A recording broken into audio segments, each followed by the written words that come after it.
and guests and do not necessarily reflect the policy or position of ONTV's management, staff, or board of directors.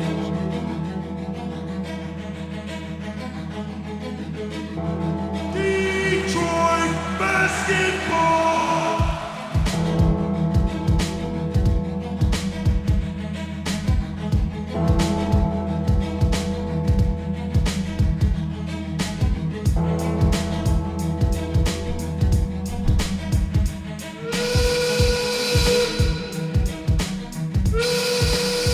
And hello and welcome back to Views from the Sideline. I'm Joey Tyson. Across from me, Malik Hill, and we are back to talk about some Pistons, actually, surprisingly. We'll give some updates on college basketball. We'll maybe take 2 seconds to talk about college football because right now neither team is looking very good. And then we'll get into some NFL talk as the Lions just continue to roll on with the season. But the first thing that I wanted to point out, Malik, did you watch the Tyson versus Paul fight? Absolutely not. You're smarter than most. Yes. And smarter than I. I don't know what I was expecting, but one of the biggest disappointments, and I, along with many other people, will never be fooled again. I'm done. I don't know. The promotion was really good, but the fight itself was awful and one of the worst sporting events that I've had to watch. I mean, a couple of the undercard fights were fine, but for a main event, it was just awful. So go back to pay-per-view so I don't have to even think about watching it. Yeah, even worse than what I heard. Yeah, it's Mike Tyson. Basically, I kind of believe in the conspiracy theory that Mike Tyson really couldn't throw the punches he wanted to punch. Yeah. They had to stick to whatever was in their contract. Mm-hmm. But the fact that I've heard a lot of people say, like, the fight was buffering for them. Yeah, it was for half bad. the time. Like, It's just an overall fail. Yeah. All around. It was rough. I was not going to watch it. Yeah, the streaming quality was rough. A lot of it was watched in about 480p. And then, yeah, it was just not great. I think Mike Tyson had some power in him. He could not move around the ring, though. So all Jake Paul had to do was just kind of dance around the ring. And, you know, that's the difference of 30-year age gap. So just unfortunate. Yeah, the best part, or the most entertaining part of it was the post fight interview. Yes, and that's all people have talked about. Well, the fight doesn't matter because that was just nothing. Yeah, at least there was a joke at the end. I guess it is what it is. Anyway, I just wanted to bring it up. I wasted my time. Yeah, good luck to the NFL for having 2 Christmas games on Netflix. That's the congratulations. That's the bigger issue. This drew in a lot of viewers, and my wife was telling me that they did a live stream once before with Love is Blind that was awful, that it even like crashed the whole thing. So, yeah, having 2 NFL games, they better be ready, because that's going to be pretty crazy. Don't expect it. Do not expect them to be ready. Right. Yeah, have your Stream East and your other things ready to go. So anyway, that was the fun sporting event that happened last weekend. But other than that, we've had some college basketball going. Michigan State played Kansas. That was a whole week ago now. Yeah. Last Tuesday, I believe. They looked okay. I hate that every time we talk about Michigan State, even whether it be football or basketball, I can never get a good gauge on the team. Besides that, they might struggle again this year. And it stinks to say that, but already Jaden Akins is looking like he's taking a step back again. He's taking like 14 shots a game. Yeah. And only scoring like 20, 22 points. Yeah. And maybe it's just my naiveness that we always think back to that sophomore year tournament where he had a really good run, came back last year, thought he was going to be one of the team leaders, didn't perform as well. And then this year, he's basically the guy as far as veteran.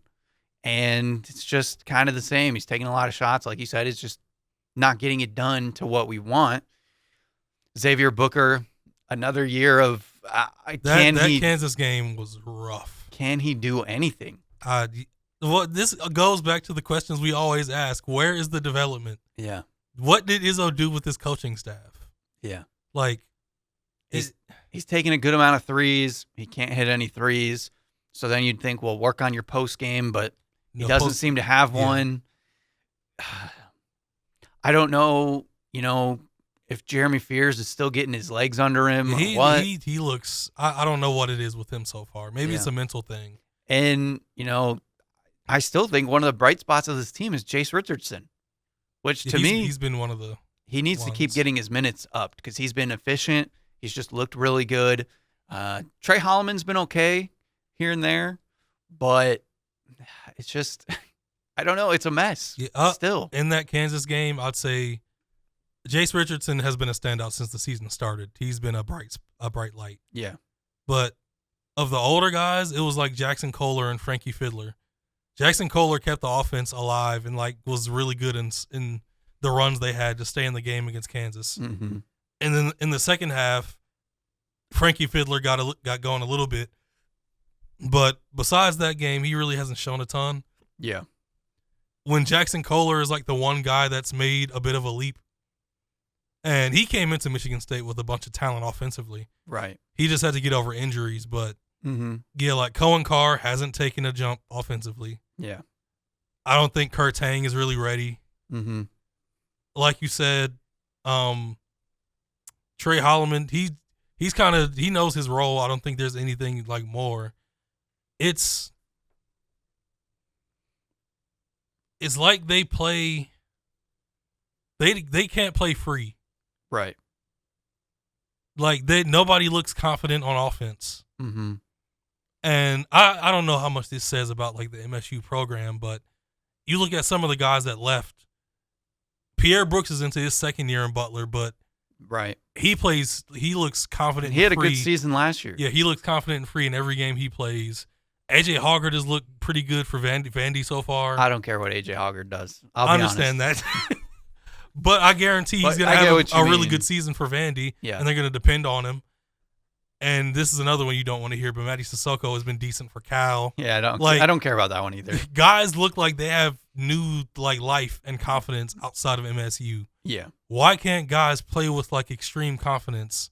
Besides Jace Richardson, he's coming in, and it seems like nothing really affects him. He gets the ball, and he just tries to make something happen. Right.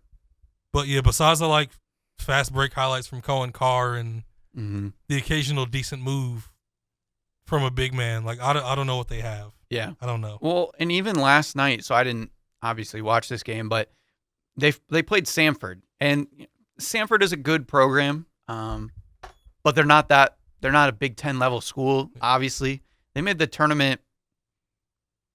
I don't know, the last year, 2 years. Yeah, ago.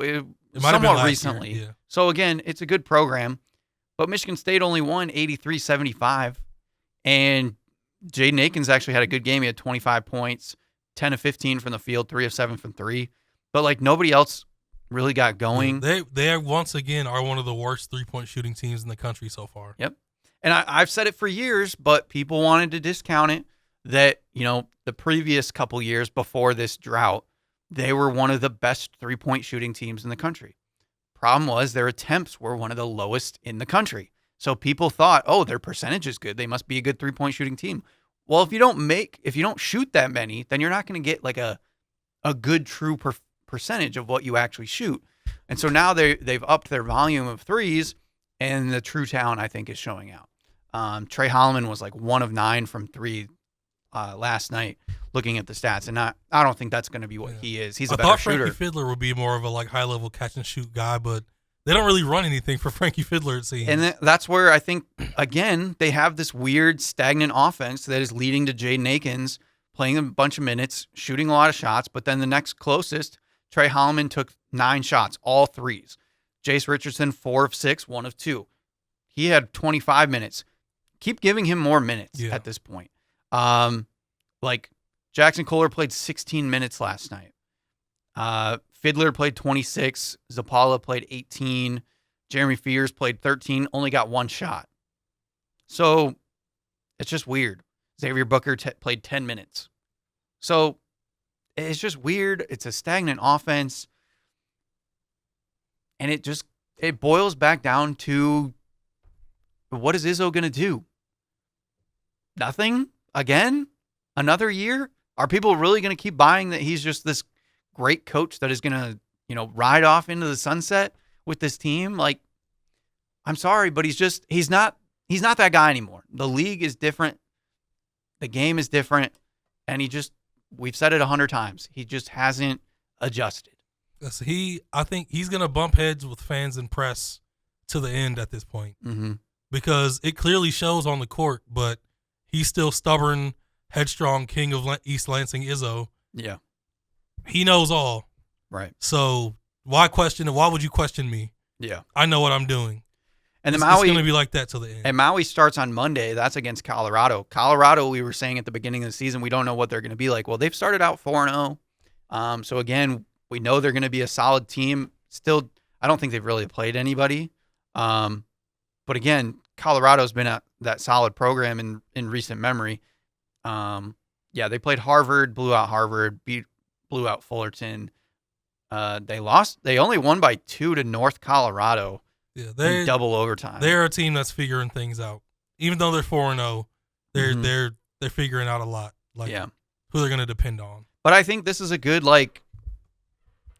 kind of a good testing ground again for Michigan State. Like if Colorado sticks close, similar to how Samford did, then I feel like we got concerns, and that's just not what I'm ready to see before we get into Big Ten play. Yeah. And one last thing before we move on to Michigan. Mm-hmm. There was another player in the class with Xavier Booker and Cohen Carr and Jeremy Fears. I believe his name was Garrick Norman. He was a 5-star kid from Texas, and he was known as like a high-level, high-volume shooter. Mm-hmm. I haven't seen him like in a uniform in 2 years. Yeah, I don't know what happened to this kid. He was in the same class as those guys. Mm-hmm. He was ranked as a 4-star. He was supposed to be like a high-level shooter coming in, and I have not seen him once. So I don't know what happened with him. He was supposed to be a shooter. Yeah. That's just another weird thing. Interesting. Huh. So, yeah, I'm. To be fair, I haven't watched too many games real closely. I was working the night of the Kansas game and kind of got home too late. It was already over, so I ended up watching Duke, Kentucky, which was actually a great game. But, yeah, I can't wait to kind of sit down and really watch this team closely just to see what they're doing on offense a little bit closer, because I hate to say it's probably some of the same stuff where it's stagnant movement, dribble drive, maybe try to kick out. Like, you need more movement than that these days. Yeah, their half-court offense is not very good. Mm-hmm. They score most of their points. As soon as they get the ball to inbound it, they take off. Yeah. And they play fast, and they get easy buckets doing that. Mm-hmm. The half-court offense isn't where they shine. Right. Yeah, and the transition offense is that's been an Izzo thing in recent memory. So it makes sense, but at the same time, it doesn't seem like they're rebounding well enough either to be, doing that kind of thing, being able to push out on the break. But yeah, I'm not sure what Simon Zapala is going to do. I'm curious to watch him a little bit closer, just because I'm curious what they do with him. And how he is, because again, I feel like we need that 7-footer. We talked about it a couple weeks ago, that I feel like having a 7-footer right now in the Big Ten is just kind of an important spot. Yeah. Did you want to touch on Oakland at all? No. Okay. I figured, I just thought, I'd throw it out there. I do not. Shouts out to DQ Cole from Pontiac. That's all I'll say about them. Yeah. Hey, the good news is, they had their run last year. That meant that everybody moved on. Trey Townsend is, over in Arizona now, so can't expect a whole lot. It's kind of unfortunate the way it unfolded, but yeah. Congrats to that team last year to being able to do bigger and better things this year. So Michigan, take it away. So I'm happy so far. There's one big negative I feel like is going to be annoying and something that keeps them from reaching their full potential throughout the season. Mm-hmm. We'll have to see. I'll give the team a B+ so far. The defense has been good. The offense has been really good. They have guys that can hit shots. They have guys that can make good passes and drive and attack the rim. Mm-hmm. And they move the ball well, and they seem like a team that has good chemistry after just 4 games. There's 2 big problems, but the main one is they are unbelievably sloppy. They had almost 20 turnovers against TCU, but they still won because their offense and defense are really good so far. Yeah. They had 12 first half turnovers against Miami of Ohio, and that kept Miami of Ohio within 10 points. But in the second half, they cut them down and took off and just completely separated. Yeah. If they don't turn the ball over, they're better than a lot of teams. Yeah. I think this is a top 25 team if they don't play reckless basketball. They just haven't proven that they can't yet. Right. Like, they only lost to Wake Forest. They had 2 turnovers in the last minute, which it was really weird because there was a wet spot at the top of the arc, and they slipped both times. Mm-hmm. And it was just a weird scenario. But, yeah, the TCU win was good. Having a tough, athletic defensive team like TCU come in, you turn the ball over almost 20 times, and you still separate and win by double digits. That shows you're a quality team that knows how to handle those types of situations. Yeah. And you have a good amount of talent. My second issue, I'm not sure if this is the one player that hasn't gelled with this team. Maybe it's the raise in level of talent, even though they haven't even gotten to the Big Ten schedule yet. Right. Vlad Golden, the big 7'1" Russian that followed Dusty May from FAU to Michigan. Right. Has been soft and quite honestly just bad so far. Mm-hmm. When he gets the ball around the rim, half the time he just doesn't dunk, or he'll miss an easy layup. He hasn't been rebounding very well for some reason. Yeah, he's averaging 6.5 points, 5 rebounds. It's like he's not boxing out, and it's like he still thinks he can just jump and put his arms up and get rebounds like it's FAU. Yeah. This isn't CUSA. Right. This isn't the American. Yeah. You got to work for rebounds. Meanwhile, from what I've seen, it looks like Danny Wolf has, I'll get to made him. the jump pretty good. Yeah, he's something else. But yeah, he improved in the Miami of Ohio game. He got more rebounds. He had a strong dunk around the rim, in contact. He's a decent free throw shooter still. There's been so many positives with this team, but it scratches my head why he just hasn't. Something seems off with him, and it seems like it might be mental. Yeah, I feel like he can get it together, but it's just a really weird and just unfortunate start for him. Now, Danny Wolf, man,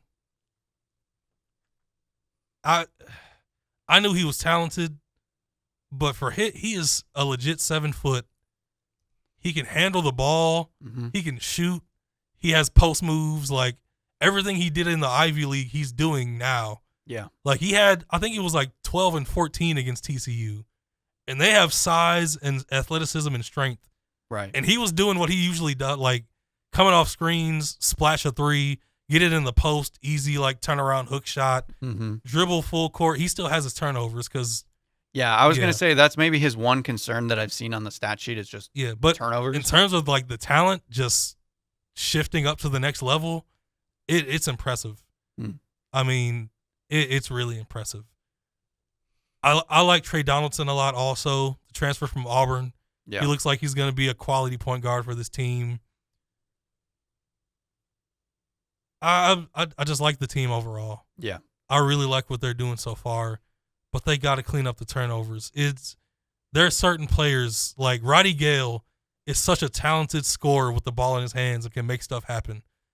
But he dribbles into double teams and just lets the ball go over and over again. And it's why do you keep dribbling into double teams? Right. And then there are also stretches where nobody can stay in front of him. And he can just get to the rim with ease and get to the free throw line.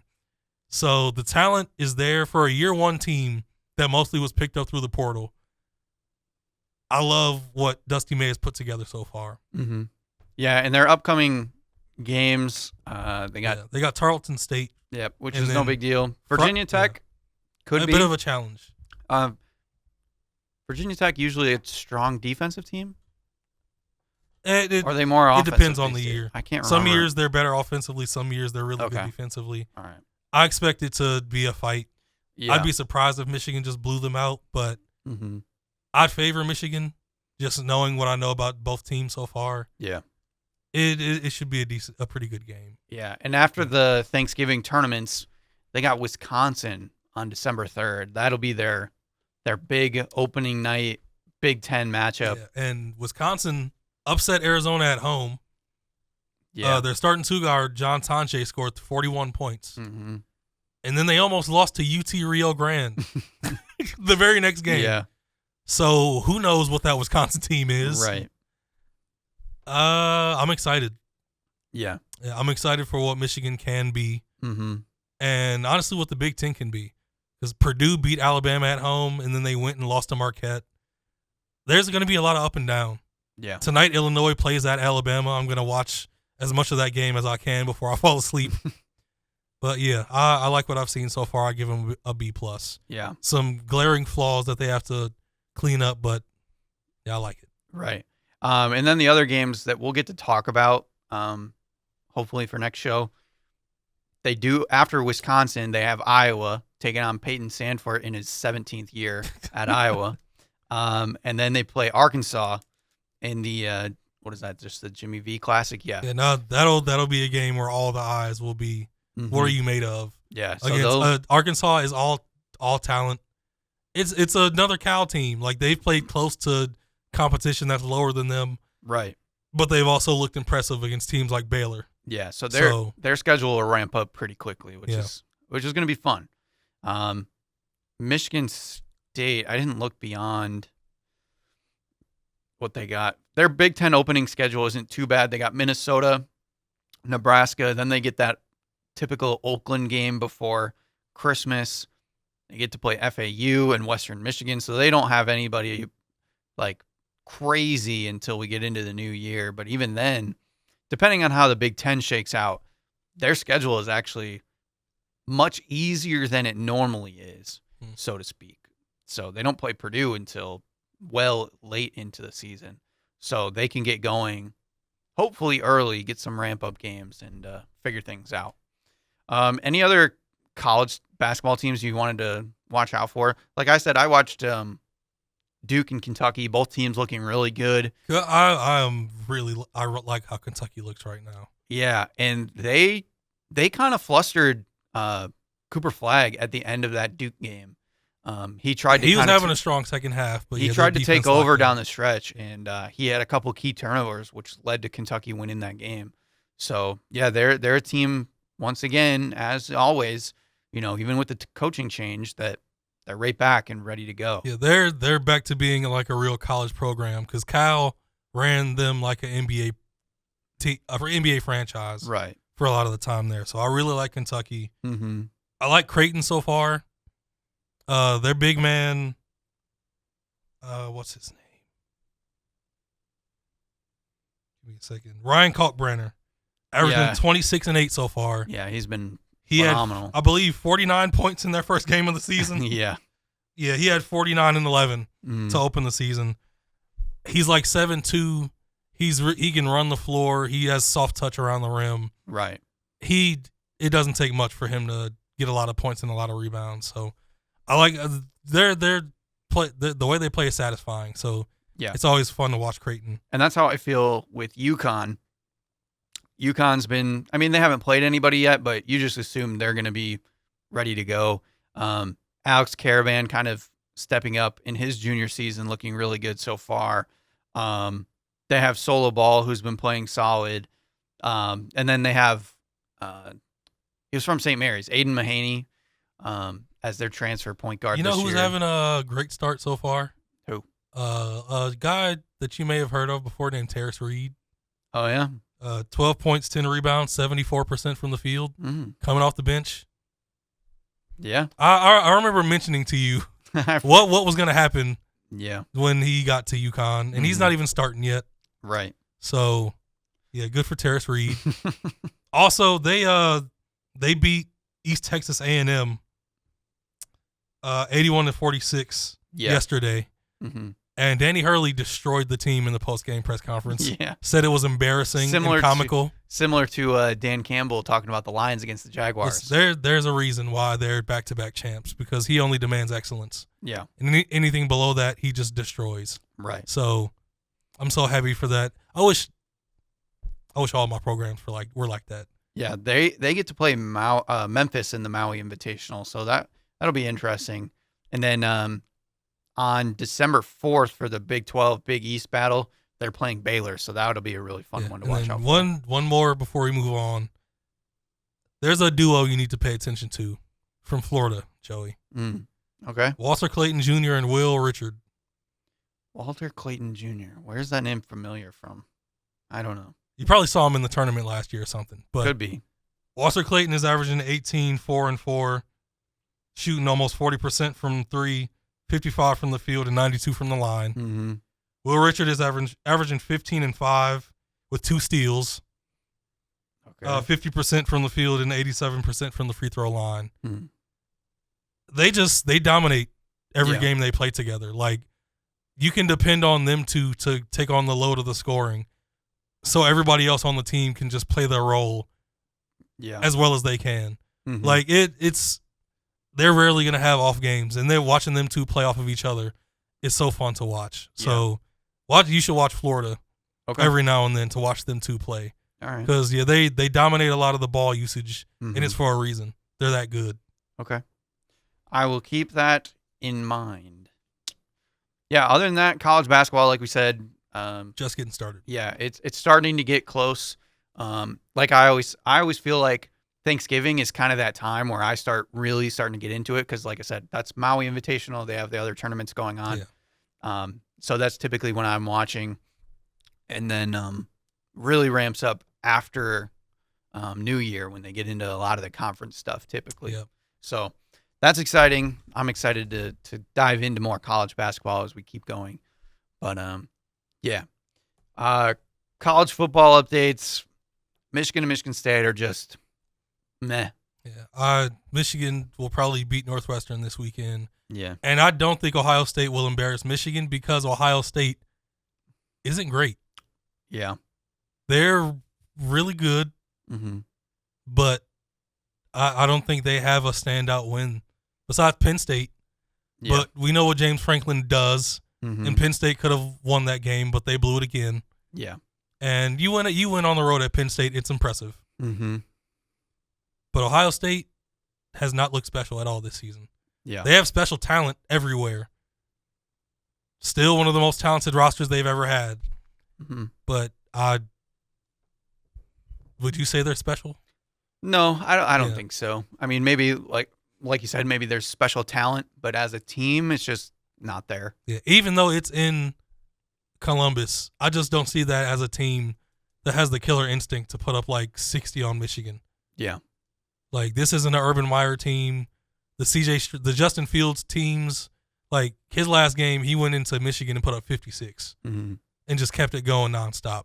Yeah. I don't see that in this team. I don't. Yeah, and then Michigan State, once again, on that bowl game bubble. They got Purdue this week, which should be a layup. But I'm not confident after, getting blown out by Illinois and Indiana. They're going to beat Purdue. They should. Purdue is outside of that one outlier where they took Illinois to overtime. It's been bad. It's been very bad. And it is in East Lansing, so that's a bonus. And then they got Rutgers to end the season. Rutgers did what Michigan State wanted to do. They kind of have been winning as of late, so they're 6-4. So Michigan State's going to need to knock off Rutgers. Getting a bowl eligibility this year would be a bummer. Yeah. It would. Now, again, Indiana and Illinois were better teams than we thought they were, at least going into the season. But either way, you win out and you get a bowl game. If not, like you said, it's a disappointing season, and I don't know. Yes, there is still some growth here, but at this point in the season, I think I can say I am disappointed in the season. even though I didn't have a ton of expectations coming into it. I just thought there would be a little bit more growth as we got along, and it doesn't seem like it's fully gotten there yet. So disappointing. Maybe we'll talk about playoff stuff in the next episode. Yeah, this is going to be a great slate this weekend. Yeah.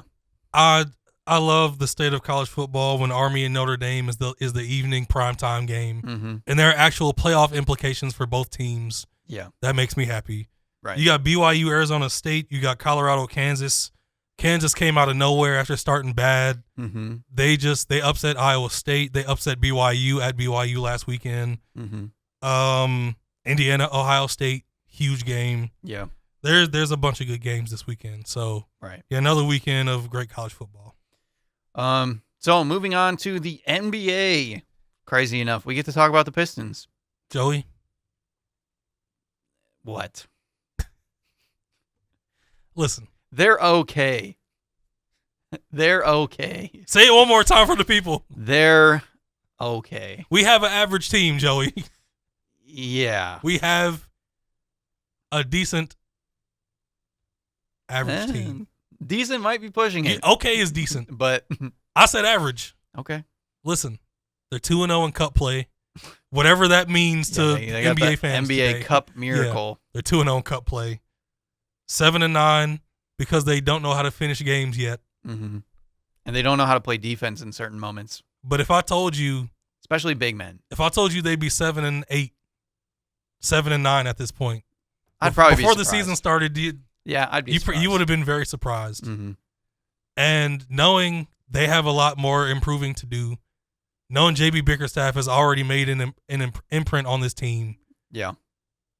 the rookie is slowly getting better. He had a bad moment in Milwaukee where he had two chances to win the game against Milwaukee, Mm-hmm. and he clearly wasn't ready at the free throw line. Yeah. He was shooting over 90% on only like 8 attempts. But, yeah, he bricked both. Yeah. The last game against the Bulls, they were just unconscious. Like, I don't think there was much they could have done. Zach LaVine, He had a Nikola slow first half. Vucevic, yeah, and their best players couldn't miss. And, I'll toot my own And horn Jalen here. Duren's defense was trash. I won some money on that game, but I read into it that Vucevic is just having an outstanding season, very quietly, of course, because he plays for the Bulls. But That's when he has his. When there's no attention on him, that's when he balls out. people that know me, he's one of my boys. He's been shooting about 50% from the 3-point line and taking a good amount of shots. Yeah, I think Jalen Duren left him open pretty much every time. I think he hit 5 or 6 in that game against the Pistons. Yeah. So yeah, if the Pistons can figure out how to guard big men, I think they'll be a bit better. Because Giannis is a different beast, but he dominated them. Yeah. Now I don't think they didn't have Jalen Duren in that game. Both teams were banged up, but geez, it just shows you like the defense is just not quite there. And that they're like 7th in defensive rating in the league so far, which Yeah. shows they're more locked in than they've been in the past. Right. And JB has them working. Mm-hmm. They still just don't have it overall, like for a full game. Yeah. They got a game against the Hornets, who they lost to at a buzzer beater last time. Because Malik Beasley didn't box out. Yeah. Like the small details are why they're losing these games. Yeah. The turnovers, those small things. The one thing that I will caution people on, let's not totally get caught up in the Cade triple doubles just yet. I'm not. Because We know he's a good playmaker. yeah, And his usage is extremely high. I just start to have the problem, especially this day and age. And now, again, I'll call myself out. I don't watch Pistons games very often. It's mostly highlights. I'm not paying for Bally Sports, so I have to find other ways to watch it. I've found other ways. But there's a lot of times where triple doubles don't mean as much as they could. Like, I always used to reference Russell Westbrook. He had a lot of empty triple doubles. What he did changed the way everybody looked at triple doubles. Yes. For better or worse. But if you watch a Nikola Jokic triple double, it's way different. And it's hard to explain just, through a podcast. You just gotta watch the game to understand. Yeah, it's just kind of the eye test of what Jokic is doing in his triple doubles. And I'm not saying that Cade hasn't done anything in his triple doubles. I think he's played well with keeps those. the team afloat. But I would just caution to not focus on that aspect of being like, oh, Cade's, I don't know where he is, probably third or fourth in the league for triple doubles, maybe even second behind Jokic at this point, because I don't think Luka's got that many. Anyway, don't let that be your factor of how Cade is doing, because we still, in my opinion, this is the point where we have to be more critical of Cade at this point. It's his fourth year in the league. He's supposed to be the guy of the team. He's been playing well, but again, he's still had some turnover issues. He's had some fourth quarter issues. He seems to have kind of figured that out a little bit. He's been being a little bit more clutch down the stretch as of late that I've seen. But I hate to like bring down the hype, but we just have to be careful. It's an objective view. You got to be balanced. Yeah. And I'm still not sold that he's the guy just yet. I'm happy you said that. I was just thinking this earlier today. I think he's an all-star talent. Yes. 100%. But an all-star talent doesn't mean you're the guy that gets a team through playoffs. Like, he might be good enough to get them to the playoffs a few years. Yeah. But I don't know if he's winning them series. It's similar, not in the same vein. I think it is a step above, but it's something that I always used to say about Andre Drummond. Chris used to hate me for it, but I think people have ended figuring it out. We're kind of getting a part two in Jalen. Yeah. I'm getting afraid about it. I am getting too. Scared. I agree. He was a high hope for me, so I maybe fell in that trap. He had 15 trap. and 22 last night, and every social media account was like, look at these numbers. Yeah. And all the fans that watched the game was like, Nikola Vucevic was open for 10 threes. Yeah. And as athletic as Jalen Duren is, and it shouldn't happen. Yeah. But we saw Andre Drummond make multiple All-Star appearances. He was lead the league in stable rebounding player. multiple times. Yeah. People thought he was way better than he was, but he was more of a third wheel to what could be a championship caliber team. Yeah. Cade Cunningham, again, I think he's above that. He's more of he could be a number one. I think at the moment he's more of a number two kind of guy. He's an elite two guy. Yes. He's an elite number two on a great team. Right. But if he can elevate one more level, then I think I'll, write it in stone. But I'm just cautioning everyone. Again, try not to, be a Debbie Downer. I know I've been very cynical lately, but that's just my thoughts on the Pistons. I like where they're going, but I'm extra critical of the Pistons because I care so much about Pistons basketball. Yeah, and I also, acknowledging those things, I still give Cade some grace sometimes because he's still bottoms in the league in terms of free throw attempts. Mm-hmm. Like, he just does not get a whistle. Right. It's year 4, and for some reason, he doesn't get the whistle everybody else gets. It's so strange. Yeah. Which could help the team and put his numbers up even higher. Mm-hmm. But, yeah, Jaden Ivey's confidence is at a high right now. Mm-hmm. I love what he does. Malik Beasley, he's a really streaky shooter. Yeah. And he's on a hot streak right now, and he's doing well. Marcus Sasser's getting more minutes, and he plays well in those minutes. I like that Tobias is not a focal point of the offense. I can accept that, but I wish he was more efficient. Yeah. I agree with that. He's so up and down. Like, he will have a second quarter where he hits like 4 shots in a row, gives you like 8 to 10 points. Yeah. And then he'll finish the game with 12. Mm-hmm. I expect him to like average at least 16 or 17 a game. Yeah. And I need him to pick it up some, even with him not being a focal point. But yeah, it's encouraging with several things they still have to fix because this team is still building. Yeah. Technically still a rebuild, but you have the guys that for the most part, will be here for some years. Yeah. And then against the Bulls, Tim Hardaway Jr. was 0 of 8 from 3. Yeah. 1 of 10 from the field. Him and Malik Beasley are streaky shooters. Yeah. And they've been known to be that. So just think of the highs that we could get on if they're both on at the same time. Yeah. But yeah, they got a good upcoming schedule. They got the Hornets. They got the Magic, which is a really good test. The Magic might be a cup game. I don't know. It's they don't tell you. You just know if you're in the loop. Then they play the Raptors again, play the Grizzlies, Pacers, Sixers. So that could be interesting little stretch of they good have, and bad they have teams. 6 games before December. Mm-hmm. Hitting 10 wins before December would be huge. Yeah. That would be a major thing for this team. Again, to remind people, they had 14 wins all of last season. Yeah. So they're halfway there. I think they hit win 7. Was it in February last year? Yeah, something like that. But it's like we said, just avoid those big losing streaks. Yeah. If they can do that, they should be okay. They're 6-4 in their last 10 games. So that's why if they go 3-3 in this next stretch, they'll be 10-12 going into December. Yeah. That is beyond acceptable for this team. Right. And their growth. Yeah. Outside of the Pistons, really quick, because we do have to get to some NBA or NFL picks. Cleveland finally losing. Holy smokes. Boston is the real best team in the league. Right? Starting 15-0 was wild for anybody, basically. But I'm glad that Boston knocked them off. All of a sudden, even though they lost last night, Warriors in first place in the West. Interesting. They just been playing really good ball, man. OKC is up there. I have to give a little bit of credit to the Lakers because they're winning games. Their schedule hasn't been too crazy, though. So take that with a grain of salt. But Houston, 4th in the West right now. I still don't believe in them, but yeah, they're winning right now. Yeah. They also just lost to Milwaukee. That's so funny. Yeah. They gave up 27 to Brook Lopez. Weird. But yeah, it's still early in the season.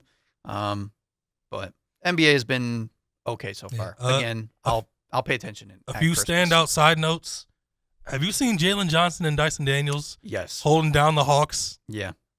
Like a defensive duo. The Great Barrier Thief, one of the best nicknames in the NBA now. Yeah. Dyson Daniels is averaging like 5 steals, 6 steals the past 2 weeks. Yeah. He's unbelievably locked down. New Orleans fans in shambles at the moment. Jalen Johnson is like emerging into the number 2 the Hawks fans thought Cam Reddish might be. Yeah. Or DeAndre Hunter. We saw a little bit from Jalen Johnson last year, but I didn't think he would elevate even more than he has. Yeah, and the Hawks are still mid, but yeah, some positives for Hawks fans. With Paolo out, Franz Wagner has been balling. He was Eastern Conference Player of the Week this past week. He averaged 30. Yeah. De'Aaron Fox averaged 40 this past week. Yeah. Wild. Well, Sacramento's 60 and then 49, but they're up and down still. Yeah. They're in a weird spot right now. Yeah. Dalton Connect hit 9 threes. Should have been a Piston. Yeah, should have hit 9 threes. He's too old for the NBA, Joey. Yeah. You can't draft a guy that old. You're right. He's 24 years 24, too old. Yep. Listen, he back it up. He can't translate that to the NBA, Joey. And line him up at the senior center. It's disgusting. Yeah. And Wemby scored 50. He did, but he's not been as good as we might have thought. That 50-point game is kind of like his potential breakout of the sophomore season. Yeah. Because the way he was playing to start the season was not great. No. Shooting a lot of threes for a 7'5". Too much. Yeah. And they just beat OKC without Wemby. Chris Paul played well. Stephon Castle is looking pretty good. Yeah. They also don't have Jeremy Sohan at the moment. Are they still did Vassell come back?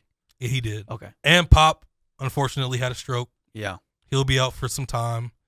But, yeah, good to see them still playing decent basketball together. Right. So, yeah, NBA, again, still debating if I'm going to watch NBA or NFL on Christmas Day. Maybe try to watch both. We'll see. Depending on Netflix, maybe. But, yeah. And Philly sucks. Thank goodness. Their rookie is good, but Philly sucks. Yeah. More so Joel Embiid. We'll talk about that later. All right. Moving into the NFL. We didn't do picks last week because I just forgot. I'll be honest. It's all right. I wrote them out, and then I forgot to text you. But the past 2 years, there's at least 1 week where we forget. Yeah, usually. we try to be good, but it's okay. It's a long season. So at the moment, I'm up 92-89 over Malik. I don't know. Probably didn't have that up. Well, that would have been what our update was last time. So still in the lead, best by a little bit. Kicking off Thursday night, there is projected rain or snow in the forecast for Pittsburgh at Cleveland. Let's do snow. Let's do it. I love it. Let's get some slush. Let's get a rain-snow mix. Not for Jameis, though. Yes, absolutely for Jameis. Yes. Maybe if this was like the Nick Chubb Browns, then I'd be okay with snow, but Nick Chubb's still coming back from his injuries. Listen, let's run some Wildcat packages with Nick Chubb. some Njoku. Let's get crazy. I don't know. Let's get wild. I'm scared to see Jameis against Pittsburgh's defense in the snow. Pittsburgh. Yeah. Yeah, especially if the weather actually happens that way. But Jameis has been playing all right. Pittsburgh versus Cleveland in the snow is like an old school feel. So I'd really like watching that. Yeah. Even though the Browns suck. And I finally learned my lesson last week. I bet on the Pittsburgh to beat Baltimore, just because. What is it? They've won 8 of the last 9 against Something like that, Baltimore. yeah. I've learned my lesson. I'm just not going for it anymore. Detroit at Indianapolis. Who bets against the Lions? I don't know at this point. And that was what I was alluding to when you mentioned UConn, that Dan Campbell came on the press conference yesterday and was saying that, the Lions could have scored on a play or two sooner on a couple drives against the Jaguars. Like, that's what you want to see from your team, 9-1, that just dismantled the Jacksonville Jaguars, that going forward, they want almost perfection, which is great. It's beautiful to see. It's unfortunate that Alex Anzalone got hurt, though. He's a key piece to that linebacking core. But luckily, again, we get to see Malcolm Rodriguez fill in more, which I think is fine. He's usually done pretty well. Jack Campbell has been much improved this year.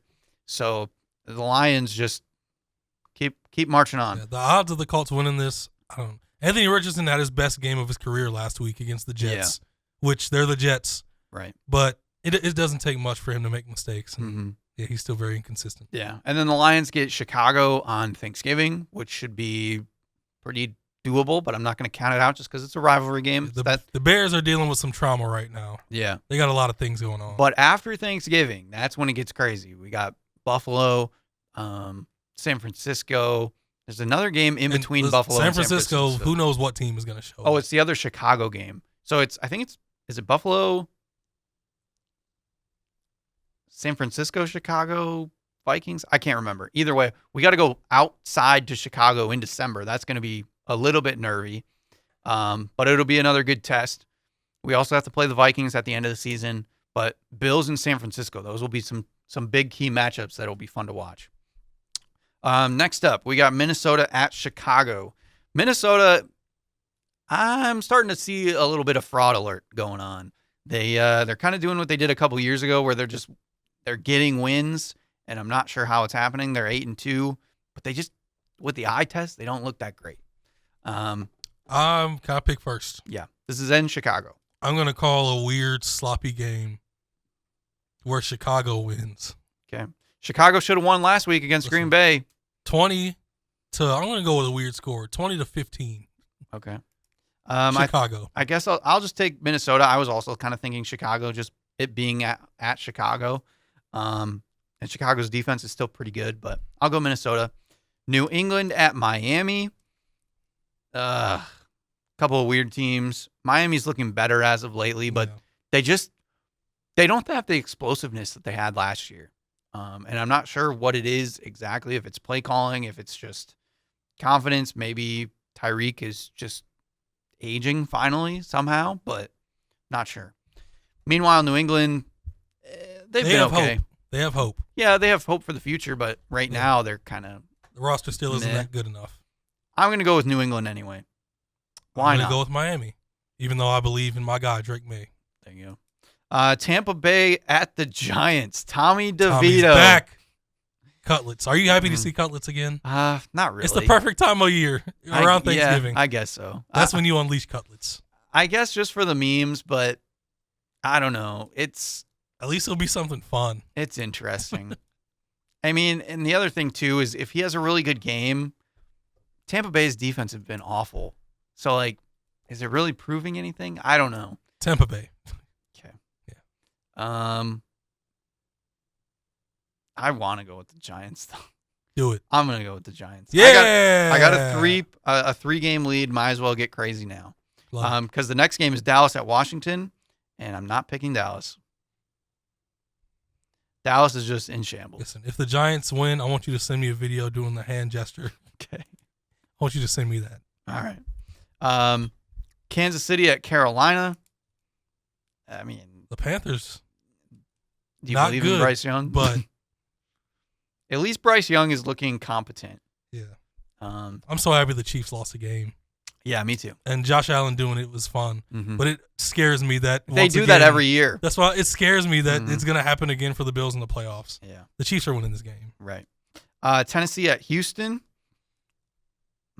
Houston looks off. Yeah, they but don't they're still look, yeah. they don't look great, but I mean they're playing Tennessee. Exactly. Which, And Will Levis had a decent game last week, and it did not matter. yeah, he just can't seem to get it going. I feel like I'll go Houston as well. Denver at Las Vegas. Yikes. Bo Nix, is he man. going to be the rookie of the year? He is turning into something. They could make it into the playoffs, and he could jump Jaden Daniels for rookie of the year. That would be wild. Amen. Look, shouts out to Brock Bowers for being a soldier, Yeah. an absolute soldier. He's putting up numbers. Set the on rookie tight end garbage team, catch record with Yeah. 13 last week. and he's still got something to go. Yeah. Like, he might have 100 catches by the Yeah. end of the season. Mhm. What if he's a Pro Bowler? He might be. He could be. I think he's projected. I think somebody was saying he's projected for like 1,300 yards on the season, His projection right now which I think would beat out is Laporta's season. 119 catches, Jeez. 1,200 yards, and 5 touchdowns. Yeah. Go I'm pretty Brock sure Bowers. that beats out Sam Laporta's But season. I'm going with the Broncos. Broncos defense is just really good. Yeah. And their offense is figuring things out. San Francisco at Green Bay. Man, I want both of these teams This is to a lose. weird one. I want both teams to lose. This is a weird one. You pick first. I think I would rather not see San Francisco get the momentum into the playoffs. I'm going to go with Green Bay. Home game. I think it's going to be close. I hope it's kind of a shootout game, but I don't know. I'm just tired of San Francisco, I think, at this point. I think Christian McCaffrey is motivated going against Josh Jacobs. And I think Jordan Love will have more turnovers than Brock Purdy. So, San Francisco. That's fair. Arizona at Seattle, which How about means the Cardinals, man? we have a battle of the birds. Battle of the Birds. Yeah, That means you got to pick first. man. This is your game. I mean, you kind of alluded to it. Like the Cardinals are just playing good right now, Kyler Murray has like become a mature quarterback, mm-hmm. which is pretty cool to see. and their defense, At least for now. their defense is pretty good, like kind of sneakily. James Conner's playing pretty good. They've even started to limit his touches a little bit, I think, to keep him healthy. But Trey Benson's filled in nicely. He doesn't have any touchdowns, but Trey McBride, Yeah, I like him a lot, man. mm-hmm. He is a playmaker. And they're still figuring out how to incorporate Marvin Harrison Jr. into this offense. So Yeah. there's some room to grow for them as the season progresses. And I think they're too good. Similar to Houston, Seattle they seem off. And I know their defense is pretty terrible right now. Geno Smith kind of fell back down to earth. Yeah, their offense is just all over the place. Yeah. So I got to go Arizona. I'm going to go Arizona. Fun Sunday night football. We got Philadelphia at the Rams. Philly, I think, is turning into a really solid playoff team at this point. The Rams are still kind of wishy-washy to me. Matt Stafford is having a better season than his stats show. Yeah, their offense is still cooking pretty good. Yeah. Especially with Puka back. Yeah, and their defense is okay. They're just Jared Verse could be special. mm-hmm. He could be. They are just hard to gauge because some days they're just off. And like Stafford will throw a classic just pick at the worst time possible. So I don't know. I think I'm just going to go Philadelphia. I think Philly is just on a roll right now.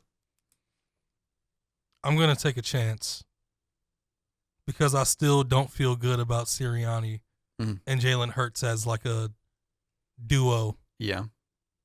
Saquon is having a great season.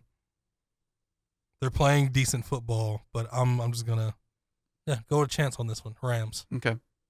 And then finally, Monday Night Football, Baltimore at the Chargers. Chargers having 7-3 Chargers. Big knockoff win against the Bengals to make the Bengals have to almost win out to make the playoffs. And Justin Herbert is coming back alive. I'm loving it. This is a tough game for me because I love the Ravens, but I do love me some Justin Herbert. He was slinging it last weekend. And that's fun to watch. How about Lad McConkey? Yeah. I thought he was going to be a good NFL receiver, but like he's their number one. Mm-hmm. And Quentin Johnston isn't a bust anymore. Yeah, he's been getting, he's been getting some big plays, but he gets been open getting and he catches the ball. Yeah. That's more than he did last year. He's been kind of a big touchdown guy. Yeah. J.K. Dobbins is healthy. It's a lot of comeback guys. Yeah. And a lot of underrated players. I love those types of teams. Mm-hmm. They got Khalil Mack on their team, which people, I think, forget He's about. he's aging, but he's still elite. Joey Bosa's been healthy. Hasn't been super good, but he's been healthy. Derwin James is healthy. Like, the team is just healthy for once. The Chargers have been injury-riddled for the last few years. Mm-hmm. So, yeah, it's fun to watch. I think just because, for me personally, I want to see Justin Herbert back in the playoffs, I'm going to pick the Chargers. The problem is that scares me because then that would mean that the Ravens are, like, really struggling. Yeah. And really kind of on a downturn. But I don't understand why their defense has fallen off so hard. yeah. Like, I understand they've had some injuries, but Their secondary is really bad. Really bad. yeah. And that's not the Ravens. And then last week, a lot of people brought it up against Pittsburgh. They only ran Derrick Henry 13 times against Pittsburgh, What? They did this near the end of the year last year. which is a rivalry game, which is gritty, grindy. Yeah. Like any ESPN analyst has said, that is what they brought Derrick Henry in to do, was to do the dirty work against like a Pittsburgh-style team. And they only ran him 13 times, Malik. This is why Ravens fans have had problems with John Harbaugh lately. And I'm going with Jim, just like you. I'm going with him and Jesse Minter, the combo that won my – well, I'm not going to say my Michigan Wolverines. I don't like saying that type of stuff as a fan, Yeah. like a lot of fans do. My team, Yeah. I don't play for them. The Michigan Wolverines, they got them. The team I root for. Fair enough. Going with the Chargers. All right. Cool. That's our Week 12 picks. We'll be back for Week 14. I'll try to remember to do Week 13 so that we get more consistent as we get closer to the end of the season. But it's crazy. The NFL season is kind of starting to wrap up. Like, once we get through the holidays, we get through the Thanksgiving games, there's going to be that Black Friday game, which is kind of funny. And then we have Christmas games and things like that. And then all of a sudden we're in like playoff mode, basically. So it's exciting times. Lions are on top of the world right now. They are the Best team in the league. Which is crazy. People are talking about them. We're in the twilight zone. And yeah, it's better than last year. I didn't think it could get much better, but it has been. So yeah, it's good. So things are looking up in Detroit, except for the Tigers. They don't want to spend money. We'll talk about that another time. This has been Views from the Sidelines, and we'll see you guys next time.